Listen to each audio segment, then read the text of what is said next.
नमस्कार दोस्तों, मैं सुनील शर्मा आपका रक्षम टेक में स्वागत करता हूं।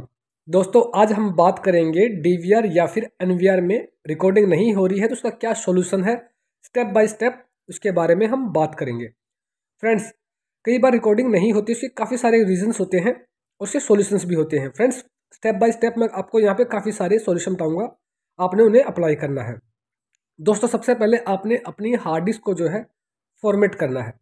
फॉर्मेट करने के बाद कई बार रिकॉर्डिंग स्टार्ट हो जाती है, लेकिन रिकॉर्डिंग स्टार्ट होने के बाद भी आपने उसे यानी कि डीवीआर या फिर अपने एनवीआर को ऑन ऑफ करके देखना है। जैसे 15 मिनट के लिए आपने रिकॉर्डिंग की और 5 मिनट के लिए आपने डीवीआर या फिर अपने एनवीआर को बंद कर दिया। बार बार ऐसा करके आप चेक कर सकते हैं आपका डीवीआर या एनवीआर रिकॉर्ड कर रहा है या फिर नहीं कर पा रहा है। फ्रेंड्स, अगर ऐसा करने पर अगर आपकी प्रॉब्लम सोल्व होती तो द बेस्ट है। अगर फिर भी प्रॉब्लम सोल्व नहीं होती है तो आपने अपने डीवीआर या फिर एनवीआर की जो फैक्ट्री सेट है उसे करना है। फ्रेंड्स, ऐसा करने से आपके डीवीआर या फिर एनवीआर की जितनी भी सेटिंग्स होंगी वो सभी डिफ़ॉल्ट हो जाएंगी, सभी पैरामीटर्स जो हैं वो डिफ़ॉल्ट हो जाएंगे। फ्रेंड्स, इसके बाद आपने दोबारा हार्ड डिस्क को फॉर्मेट करना है और रिकॉर्डिंग को स्टार्ट करना है। अगर फिर भी दिक्कत आ रही है, फिर भी आपकी जो प्रॉब्लम है वो नहीं सोल्व हो पा रही है, तो उस कंडीशन में आपने 5 एम्पियर 12 वोल्टेज डीसी का पावर अडेप्टर यूज़ करना है डीवीआर या फिर अपने एनवीआर के लिए। फ्रेंड्स, नॉर्मली क्या होता है कि हमारे पास 2 एम्पियर का अडेप्टर आता है डीवीआर या फिर एनवीआर के साथ उसको रन करने के लिए, बट कई बार क्या होता है कि हार्ड डिस्क को ज़्यादा पावर चाहिए होती है वर्क करने के लिए, तो उस कंडीशन में जो है हम ज़्यादा एम्पियर का अडेप्टर यूज़ करते हैं। 12 वोल्टेज डीसी 5 एम्पियर आपने अडेप्टर यूज़ करना है। ऐसा करने से फ्रेंड्स मोस्टली प्रॉब्लम सोल्व हो जाती है और रिकॉर्डिंग जो है स्टार्ट हो जाती है, हार्ड डिस्क प्रॉपर्ली वर्क करती है। फ्रेंड्स, साटा एंड साटा पावर केबल 2 ऐसी केबल्स होती हैं जो कि हार्ड डिस्क को एनवीआर या फिर डीवीआर के साथ जोड़ती है।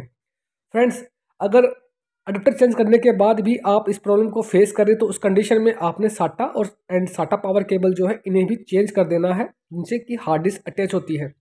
तो ऐसा करने के बाद फ्रेंड्स 90% केसेस में जो है आपकी प्रॉब्लम सोल्व हो जाती है। अब इसके बाद बहुत ही रेयर चांस होते हैं कि आपकी ये प्रॉब्लम फिर भी एज इट इज़ बनी रहे, लेकिन फिर भी अगर आपको परेशानी आ रही है, उसके ये सब सॉल्यूशन अप्लाई करने के बाद भी आपकी जो डीवीआर या एनवीआर है वो रिकॉर्डिंग नहीं कर पा रहा है, तो आपको इन्फॉर्मेशन में जाना है जहाँ पे आपकी डीवीआर या फिर एनवीआर की कंप्लीट इन्फॉर्मेशन होगी, जैसे कि model number, serial number, firmware जो वर्जन है, वो सबकी डिटेल्स जो है आपने कंपनी की ईमेल आईडी पर मेल करना है, जैसा कि आप स्क्रीन पर देख सकते हैं।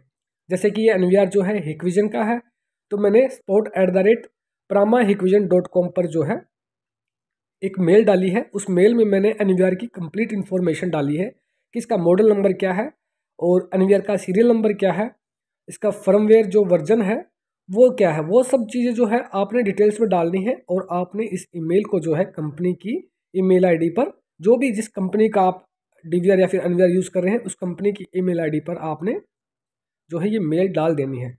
फ्रेंड्स, नॉर्मली क्या होता है 2 से 3 घंटे के अंदर अंदर रिवर्ट आ जाता है, रिप्लाई आ जाता है इन लोगों का। रिप्लाई आने के बाद फ्रेंड्स एक लिंक आपको मिलता है। ये लिंक जो होता है ये फर्मवेयर को अपडेट करने के लिए होता है। यहाँ पे आप फर्मवेयर को जो है अपग्रेड कर सकते हैं। फ्रेंड्स, यहाँ पे आप लिंक देख सकते हैं स्क्रीन पर। इस लिंक को जो है आपने अपने लैपटॉप या पीसी पर जो है डाउनलोड करना है। डाउनलोड करने के बाद फ्रेंड्स आपने इस लिंक को जो है अपने पेन ड्राइव में लेना है। फ्रेंड्स, ये बहुत ही इजी स्टेप है, इतना मुश्किल नहीं है जितना कि आप सोच रहे हैं, बहुत ही आसान है और आप इसे आसानी से कर भी लेंगे। तो फ्रेंड्स, होता क्या है कि इसे डाउनलोड करने के बाद पेन ड्राइव में लगाने के बाद आपने इसे अपने एनवीआर में अटैच करना है। अटैच करने के बाद बहुत ही सिंपल प्रोसेस है, जहाँ पर इंफॉर्मेशन थी वहीं पर अपग्रेड का भी ऑप्शन होता है।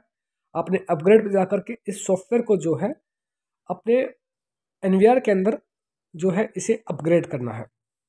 फ्रेंड्स, काफ़ी आसान है, जैसा कि आप स्क्रीन पर देख सकते हैं। मैंने यहाँ पे पेन ड्राइव को जो है अपने एनवीआर में लगा दिया है। फ्रेंड्स, अपग्रेड करने के बाद क्या होता है कि जो फर्मवेयर होता है वो अपग्रेड हो जाता है, उससे काफ़ी सारी प्रॉब्लम जो है सोल्व हो जाती हैं। सॉफ्टवेयर से रिलेटेड कुछ भी अगर इशू है XYZ तो वो भी सोल्व हो जाता है। दोस्तों, ये एकदम लास्ट सॉल्यूशन है इस प्रॉब्लम को सोल्व करने का।